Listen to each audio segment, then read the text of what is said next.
You're locked into Mic'd Up with Sampson Fam, where real talk meets real hustle. I'm your host, Marquis Sampson.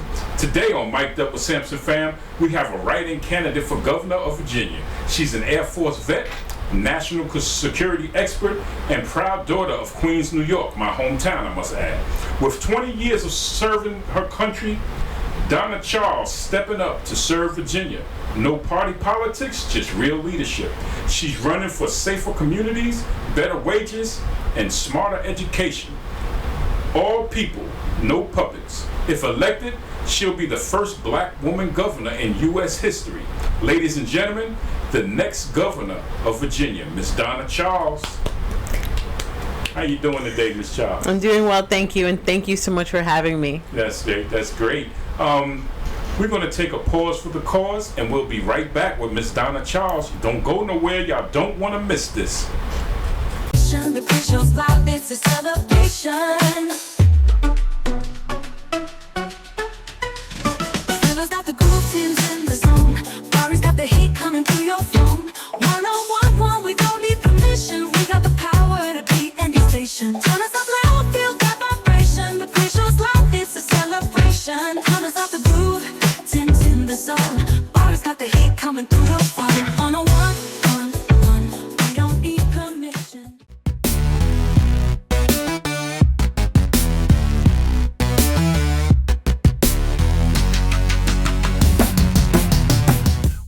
And we're back. You're watching Mic'd Up with Sampson Fam, and I'm your host, Marquis Sampson. And we're here with the lovely Donna Charles, the next governor of Virginia. Miss Charles, how you doing today? I'm doing well, thank you again. So grateful to be here. So we're going to ask you a couple of questions. Sure. We're trying to get the state to get to know Miss Donna Charles. Nobody knows you. Nobody's heard of you. Yes. So we got to get them to know who Miss Donna Charles is. So my first question for you is, you formally entered the race as an independent in May of 2025. Mm-hmm. Given Virginia's history of partisan politics, what motivated that choice, and how do you explain what the X by your name means to voters?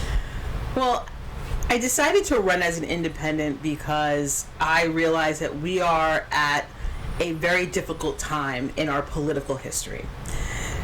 While it is clear that candidates who run under either party have the advantage of the infrastructure, the support, and even the name recognition, I believe coming into this race as an independent gives me a different kind of credibility with Virginians. I can go into the office, if I'm so blessed to do so, without the baggage that comes with the hyper-partisan politics of the Democratic Party and the Republican Party. You can see from poll after poll that both parties have popularity ratings that are almost an all-time low. And that has to do with their inability to respond to the needs of the people of Virginia. And that was my goal from the beginning. I decided to run as an independent because I believe I can be more effective as an independent.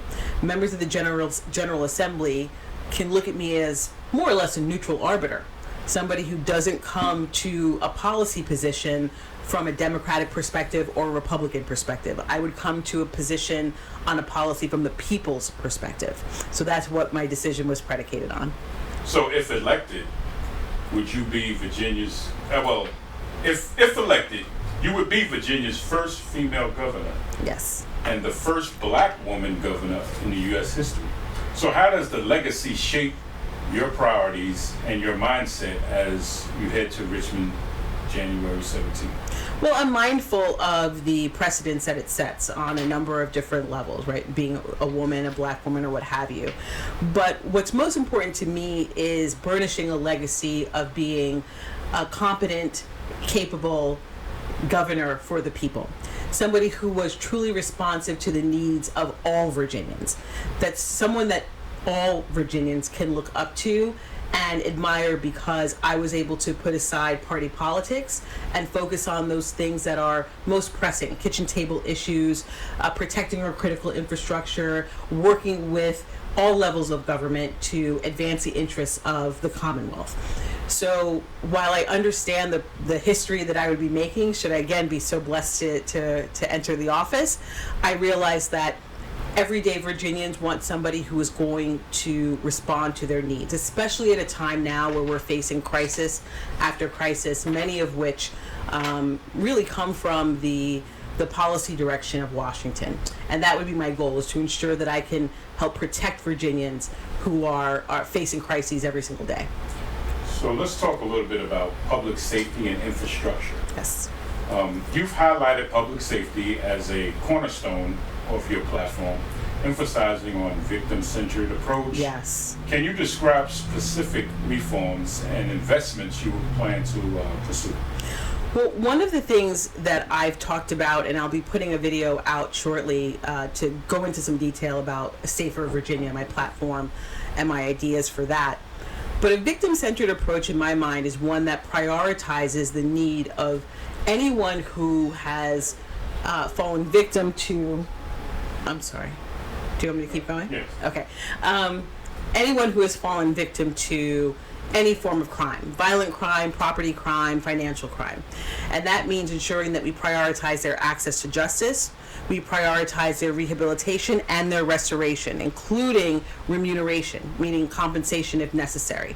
A victim-centered approach doesn't mean that we violate or ignore the rights of those who are accused, but it ensures that people who have been violated in some way, shape, or form feel and know that they are seen, they are heard, and they are prioritized. And that, to me, is what's most important, and I think that has been missing in a lot of the discussion and the discourse about our criminal justice system. With your background in national security and critical infrastructure protection, how would you translate that to protecting Virginian communities from cyber threats to disaster preparedness? Yes. So one of the opportunities, be it unfortunate or not, that we are presented with is you'll have a large outflow of experience coming from the federal government. With everything that's going on with DOGE, a lot of these budget cuts, a lot of the mass eliminations, you have a very large pool of talent to pull from. And Virginia has the very interesting and unique position of being the highest concentration of federal workers living and working in the state. And so I suspect that I'd be able to leverage the expertise of people who are transitioning out of the federal government to do everything from critical infrastructure protection, working on information and communication technology, addressing some of the engineering issues we have in our essential services. So for instance, if you think about an area like Richmond, where we've had some issues with the infrastructure surrounding water, I believe that we can pull from the expertise coming from the federal workforce. And coming from the federal workforce, I know that there are professionals who'd be more than happy to continue their service, especially to the Commonwealth. And so that's where I would start. But broadly, I think that we have a very interesting time because we are seeing the threat advancing, and when it comes to cybersecurity, when it comes to cyber threats, financial crimes, especially targeting our elderly community members.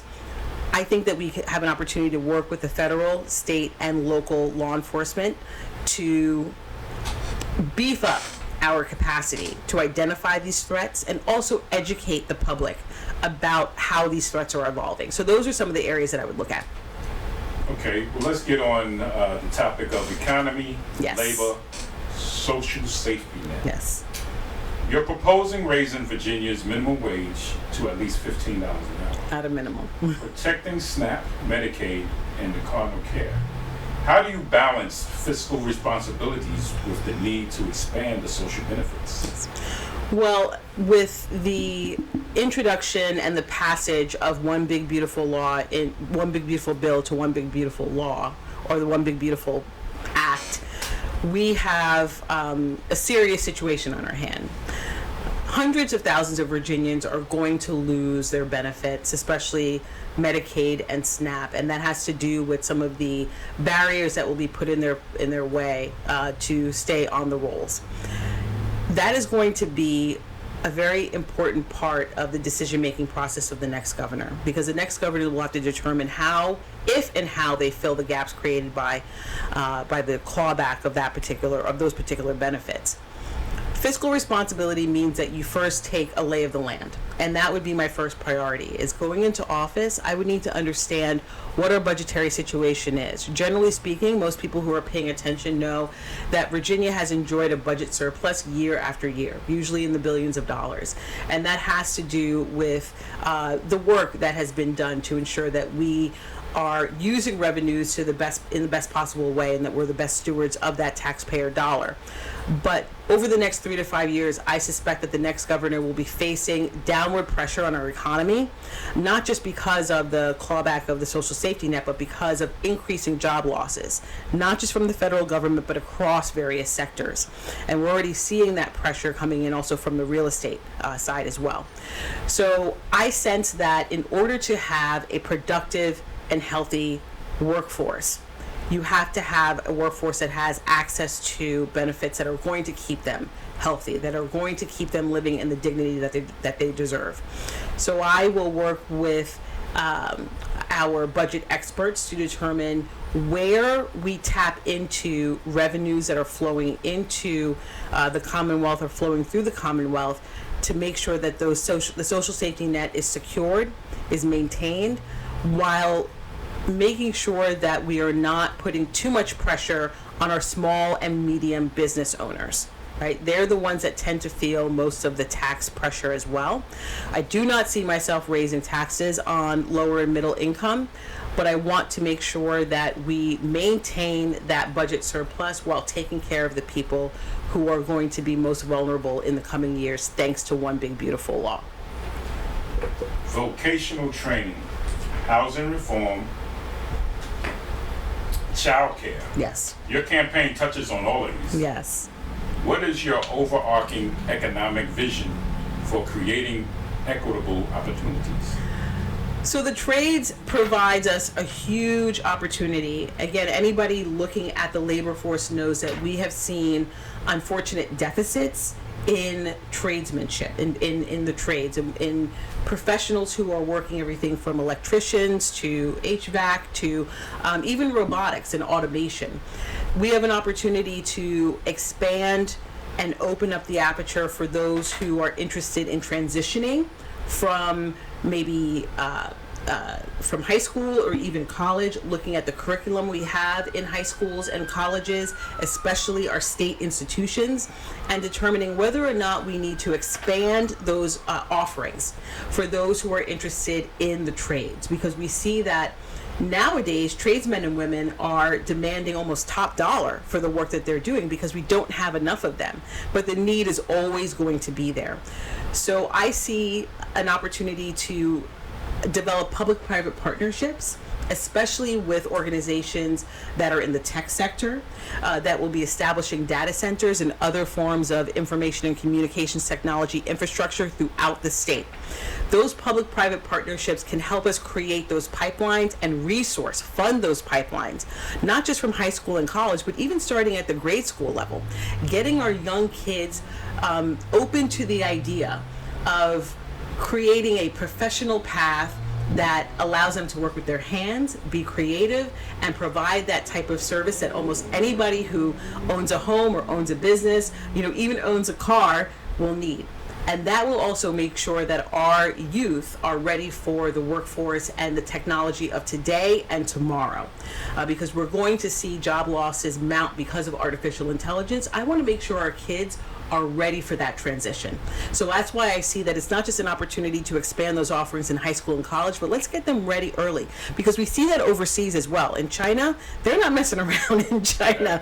Those kids are learning artificial intelligence, and they're doing a lot of the hands-on technological development at a very early age. I mean, to the toddler level.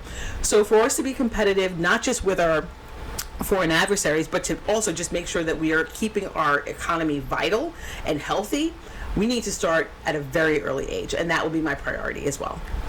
I remember one time I was working in the courthouse. I was a paralegal, and one of the court officers, he was like 22 years old, And I was like, wow, this guy has his career job at 22. At 22, I wasn't thinking about no career. Yes. I wasn't thinking about job, let alone a career. He had his career job. So, yeah, it's the mindset of other nationalities and our people, we just don't have that same functional mindset. Yes. But we're going to take a break real quick. We're going to pay some bills. When we come back, we're going to touch on education, equity, bipartisanship, and governance.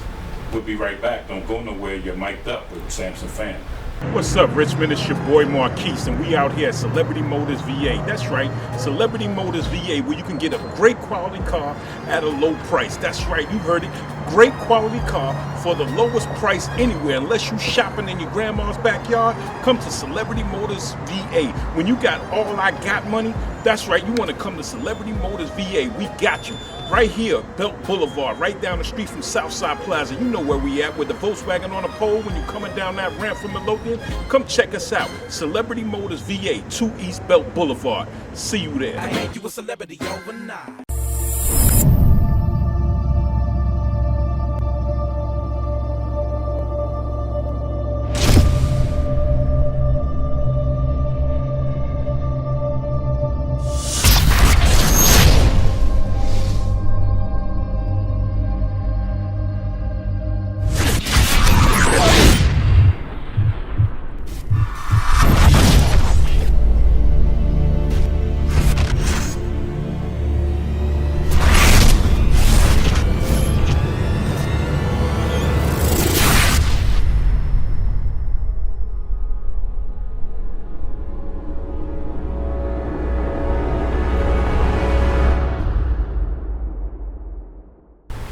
And we're back.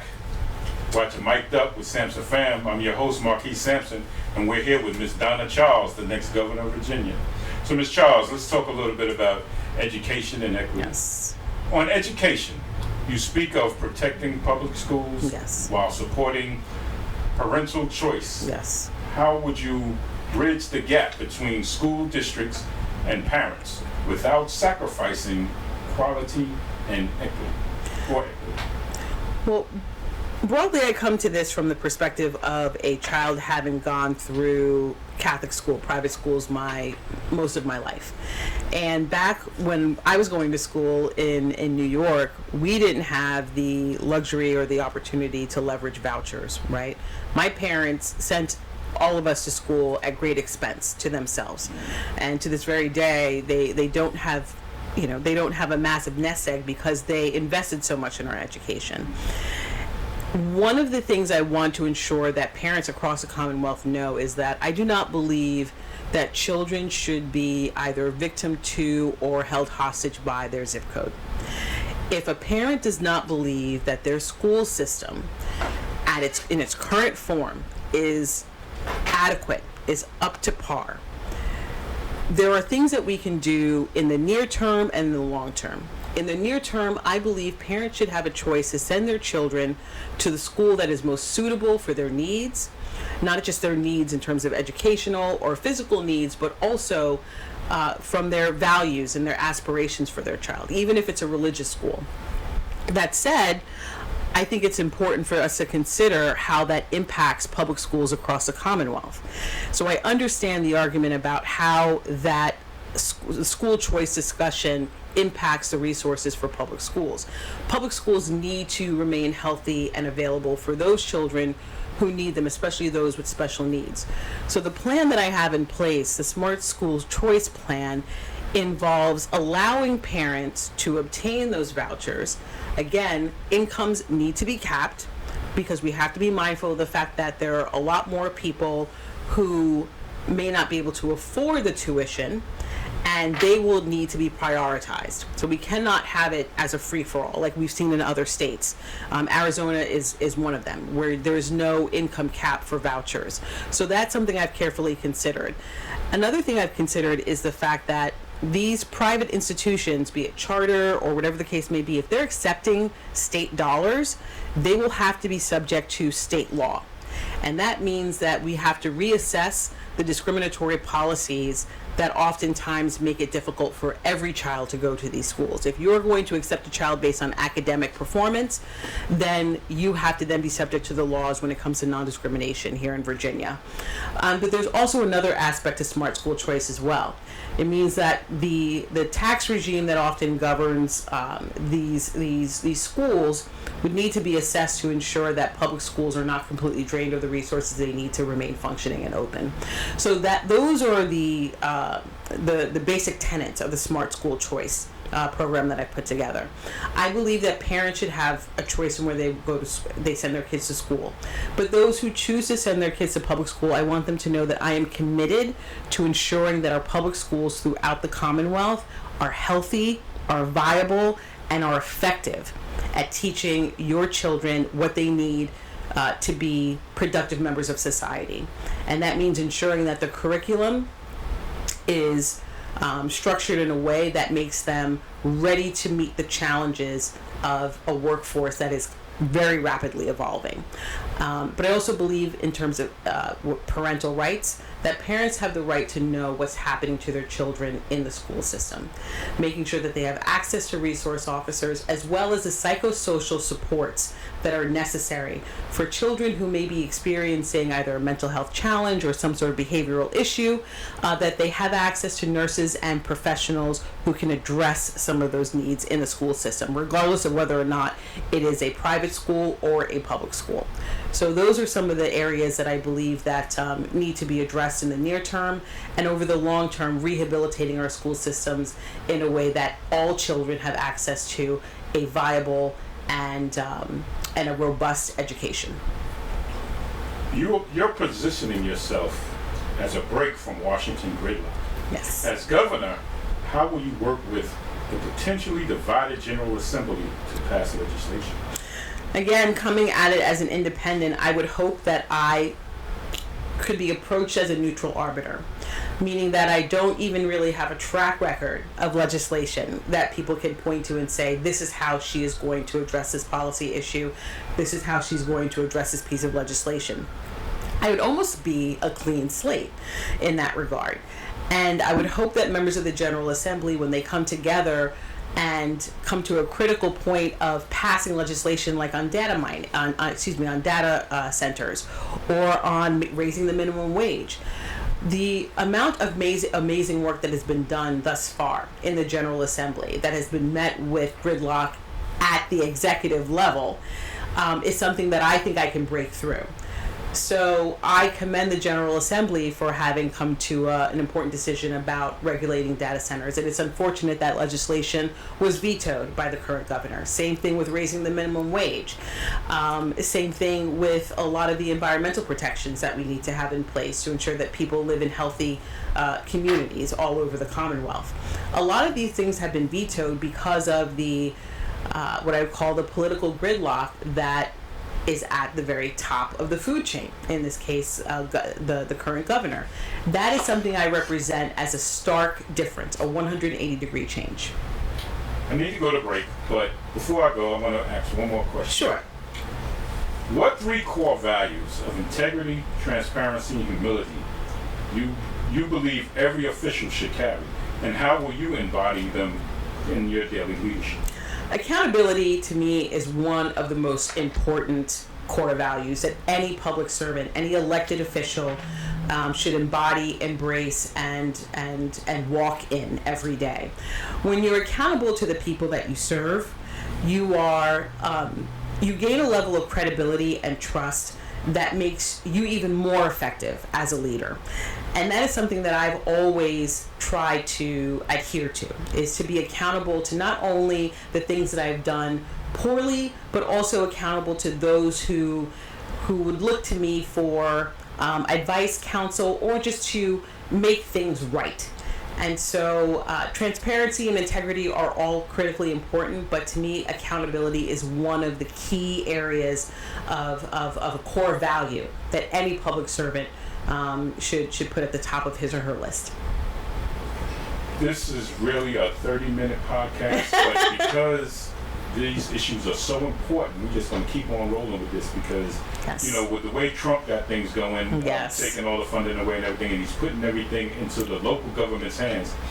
Voting for your next governor is going to be the most Critical. important decision of your life. Yes. So we need to really get this word out there and keep this going. So we're going to push this and we're going to keep it going. We're going to take a break right now. We're going to take a pause for the cause, pay some bills, and you're watching Donna Charles, the next governor of Virginia. I'm your host, Marquis Sampson, and we'll be right back with Mike Up with Sampson Fam. Don't go nowhere. Thank you.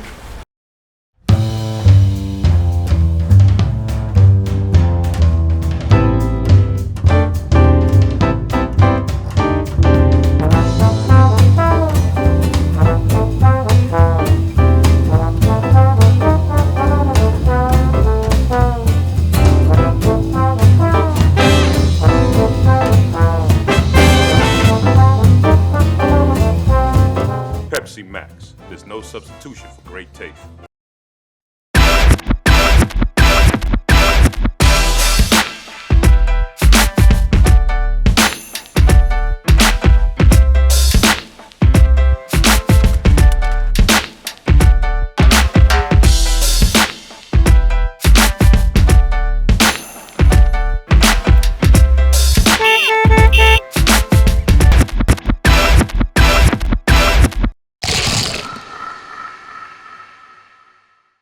And we're back. You're watching Mike Up with Sampson Fam. I'm your host, Marquis Sampson, and we're here with the lovely Donna Charles, the next governor of Virginia.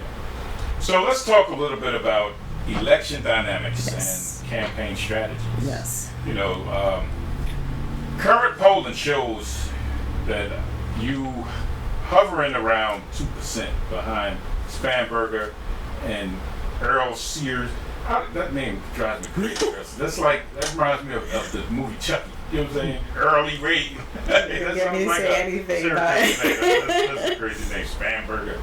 Yeah, I don't know. But Donna Charles just rolls over your tongue. It's a newscaster name. Donna Charles. It just rolls off your tongue. It sure does. Name made for politics. So what are your plans to build momentum and break through as an independent?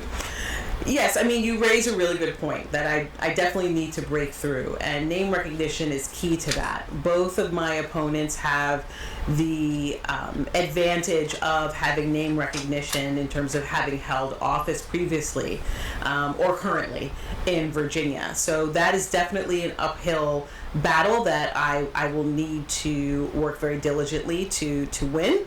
But I also realize that my campaign strategy has to go beyond social media. I've relied very heavily on independent media to get the word out, to get my message out, to get my name and face out there in the ecosystem. But I realize that fundraising will be a critical part of what I'm doing over the next couple of months to ensure that I can make that transition into the traditional media space. So that's part of the strategy as well. I also realize that because I am an independent candidate coming into a race that is decidedly in favor of the Democrat and Republican dynamic, the two-party dynamic, that I will have to work exceptionally hard to break through what I consider to be an ecosystem that is not inclined to see a third person in the race. Meaning that I think both candidates would prefer to really focus their ire on each other rather than having to deal with a third person who presents an option for those who are very disenchanted with the two-party system as it stands today. One of the things that I offer is an opportunity for those who are not pleased with the current political system to say, you know what, we can break through, we can make a change, we can have a clean break from the nonsense that we're seeing throughout the country. Because keep in mind, we are starting to see the two-party system buckle under the weight of itself, buckle under the weight of hyper-partisanship. The situation in Texas where you have, Texas Democrats fleeing the state to hide out from this gerrymandering arms race that is now cropping up all over the country, that is a perfect example and a symptom of a hyper-partisan system that is no longer working for the people. It is working towards hyper-political ends that are being pushed out of Washington.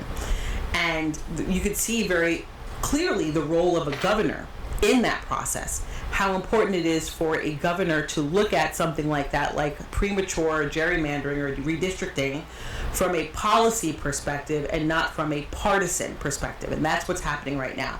And that is what I believe I offer. I offer an opportunity to look at a situation like that and say, why would we do this? Why would we engage in something like this when it won't serve the people and it only causes to distract us from the issues that are most important?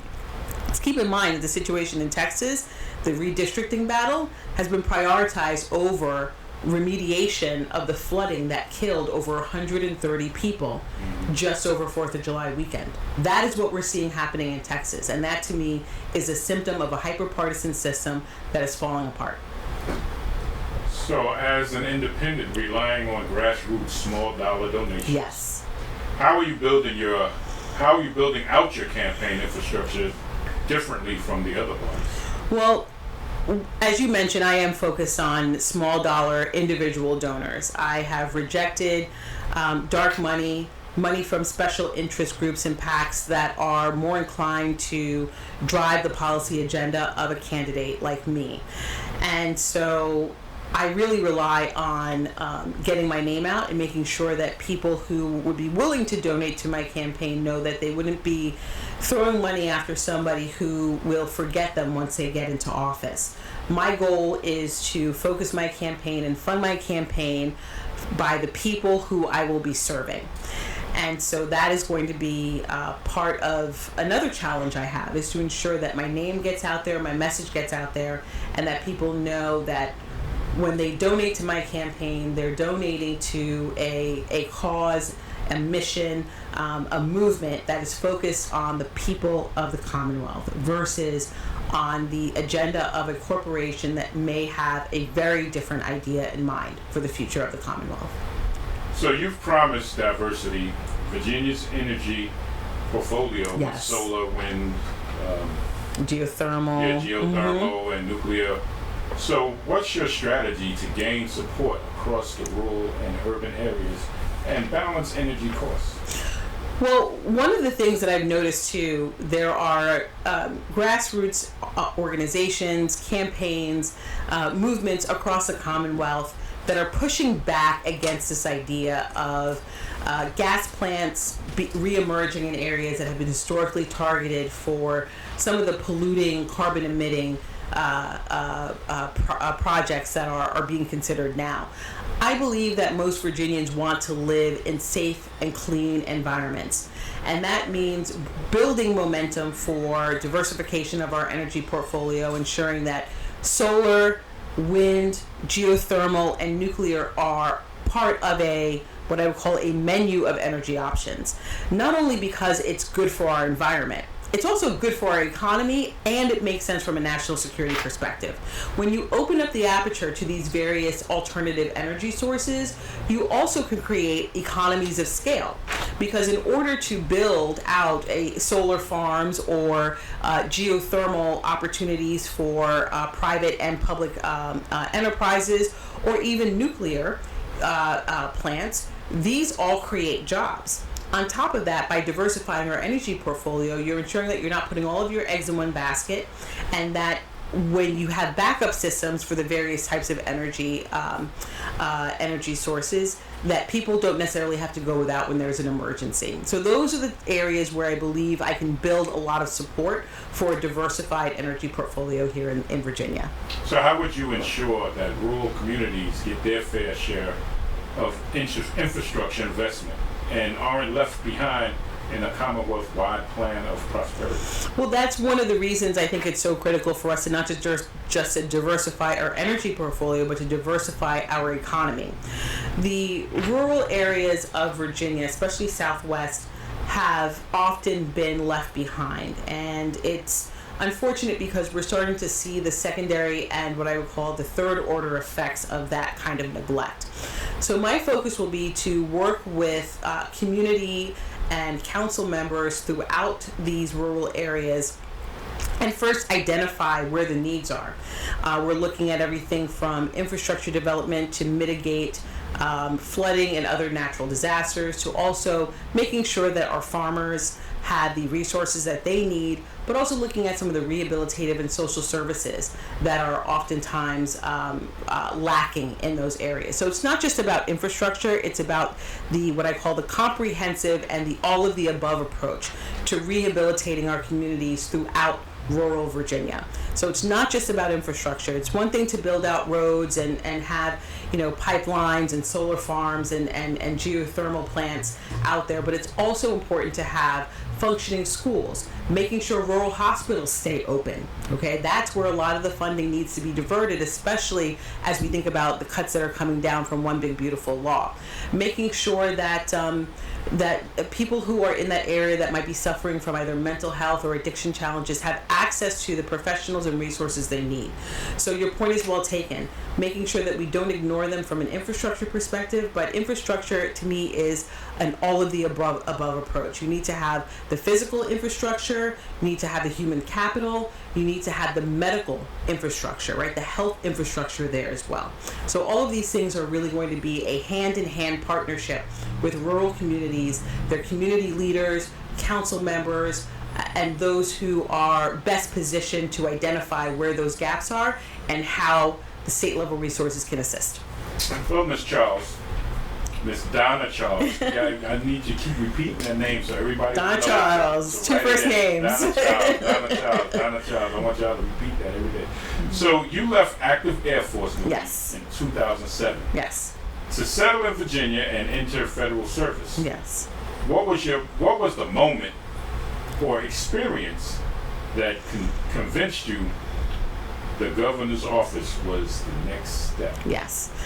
So the latter part of my career, I spent a significant amount of time at the State Department. I spent some time on Capitol Hill, and that was really the moment where I shifted my focus from the executive branch to the legislative branch, and looking at how important the legislative process is to broader public policy. And my decision to seek higher office has a lot to do with my experiences working on Capitol Hill, realizing that you change lives in a very impactful way when you look at legislation from the perspective of how people are benefited in various communities. So I decided that I can transition my experience as a military officer, as a policy official, as somebody who has worked as a staffer on Capitol Hill, who's worked on counterterrorism policy and operations. I can take all of that, my appreciation for national security, for the work that our law enforcement professionals do, from public policy that I have advocated for on Capitol Hill, and translate that into a gubernatorial run and gubernatorial office, right? I believe that to be an effective chief executive of any state, you have to understand what it means to lead, but also to serve. And because I've spent the majority of my career in public office, in the public sector, serving, that I would be best positioned to understand how to lead with humility and respect for those around me. And that also means ensuring that I am not the smartest person in the room at any given time. You have to hire the right people who have the expertise that you lean on to run a healthy, vibrant, and successful Commonwealth. And that's what I would commit to doing. Your mother, Yes. described as tenacious, fearless, she clearly inspires you. Yes. What lessons from her drives your campaign to make Virginia government work for everyone? Well, you mentioned tenacity, you mentioned drive and determination, but one of the things I learned from my mother is selflessness. Realizing that there are others who are in need of the kind of support that sometimes you can provide from various perches, right? My mother was always thinking about people who were in need and what we could give to help. And it wasn't just about charity, it was about understanding that we had been blessed in terms of, I came from meager and humble means, but I also came from a place where my mother did everything she possibly could to expose me to the arts and to public service. I was a Girl Scout, I was a cheerleader, and so when I think about the role that my mother had in my life of being so focused on everybody else but herself, it made me realize that the kind of fulfillment you get from serving others is not something that you can just sort of wake up with. You're oftentimes exposed to that over a period of years, over your formative years of how you're raised as somebody who walks in humility, who walks in an understanding of how other people can benefit from the talents that you have. So that's what I would bring to the governorship. Somebody who has inspired me my entire life is my mom, and I'm very proud to have to be known as her daughter. Very lucky, very lucky. That's great. We're going to take a pause for the cause real quick, pay some bills, and we'll be right back with Miss Donna Charles. Remember the name, Miss Donna Charles. I'm your host, Marquis Sampson. You're watching Mike Douglas Sampson Fan. Don't go nowhere.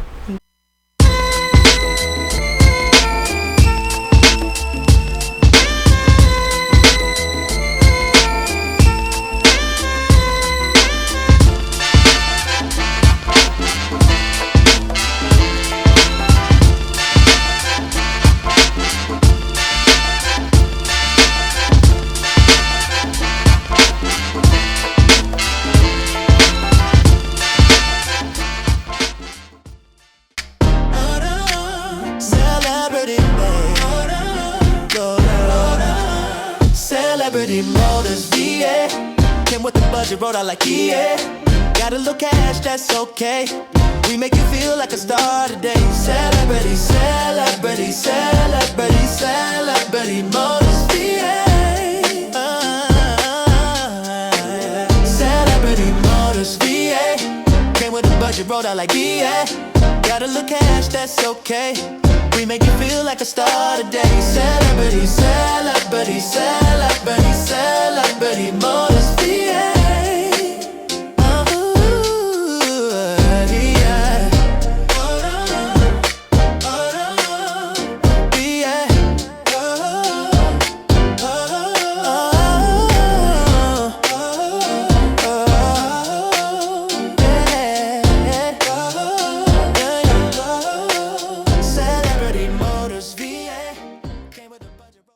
And we're back. You're watching Mike Douglas Sampson Fam. I'm your host, Marquis Sampson, and we're here with the lovely Donna Charles, the next governor of Virginia.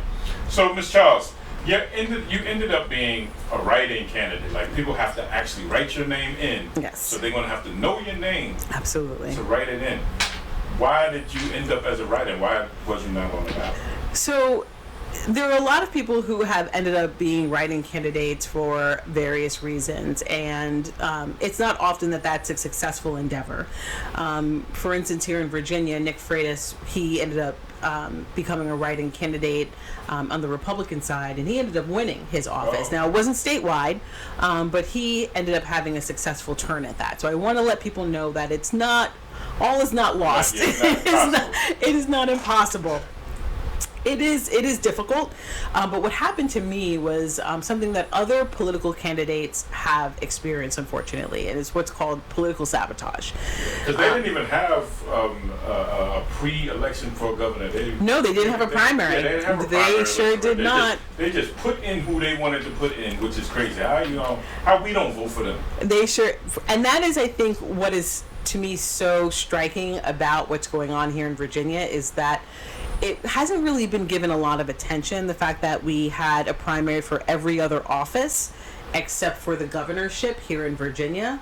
And if you look at a state like New Jersey, which I'm not trying to compare New Jersey to Virginia, but in New Jersey, their primary process, they had like 5 or 6 candidates on each side of the aisle for the governor's race. That was quite the battle. And I think that's what a healthy, robust, and vibrant democracy does, right? Yeah. It opens the aperture for people to say, okay, I have this slate of people, who would be the best person for my party to run for the governor's race. And I find it very difficult to understand how that didn't happen in Virginia, but it didn't. All that to say, in terms of my situation, why I'm a write-in candidate is because my circulation process, a process that I use to collect signatures through the petitions, was one where I hired a private platform where several people were set up through various parts of the state. And one individual who was based out of Roanoke, Virginia, ended up stealing over 400 signatures that I had collected. And so when you think about how difficult it is for an independent candidate who is self-financed to get to the point where you have 10,000 or close to 10,000 signatures and somebody makes off with that many, it's devastating, and it's a difficult hurdle to overcome, especially because of the financial cost of doing something like that.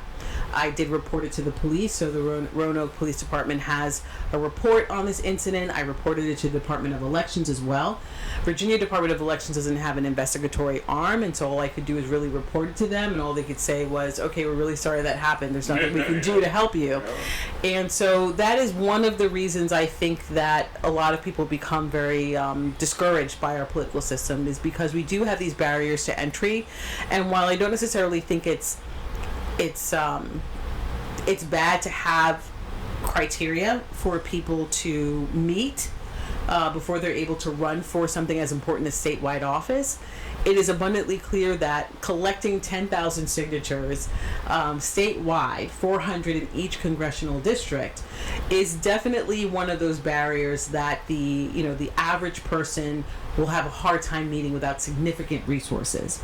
And that is something that I worked very hard to do. And so to feel to meet that end before the deadline on June 17th to submit those signatures was difficult, but I made a determination at that time that I'm not going to give up, because that was the goal. Like, whoever set that operative out to do that to me, that's what they wanted to do. Exactly. They wanted me to quit. They did not want me to be in the race, and I suspect it's because when you target somebody like that, then you see something.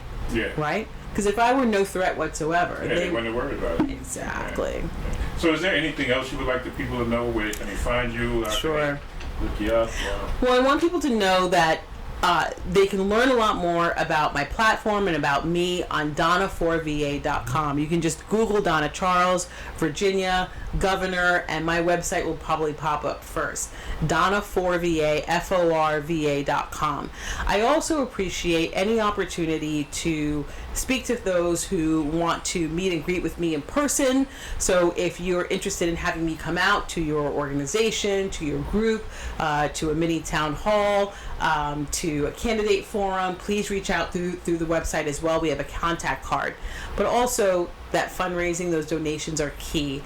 $3, $5. If you go to Donna4VA.com/donate, or you text Donna to 801-801, you can donate from your mobile phone. And again, I greatly appreciate any assistance that folks can provide for an independent candidate like me, who is largely self-financed but also focused on grassroots donations. Yes, because we need to do commercials, people. Yes.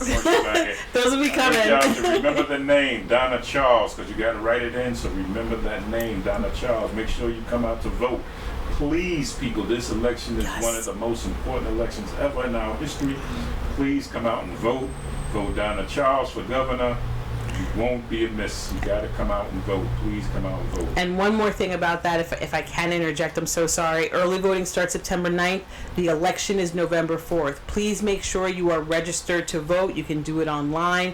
Make sure you have your documents and your papers in order. Make sure you do your research on all the candidates and understand all of the issues, because like Marquise said, this is truly life or death because of the cuts that are coming down the pike. This is a governorship that will likely affect your life, your pocketbook, your family, your home. So this is another truth laid bare. Another story, another truth laid bare. Here on Mic'd Up with Sampson Fam, we give the mic to the unheard, the ones who lived it, survived it, came back with the scars to prove it. Yes. Because every voice matters, especially the ones the world tried to silence.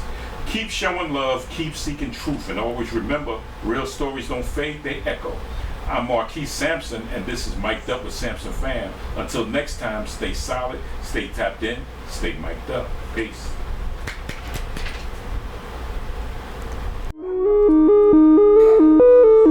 Yeah, you can find me right away.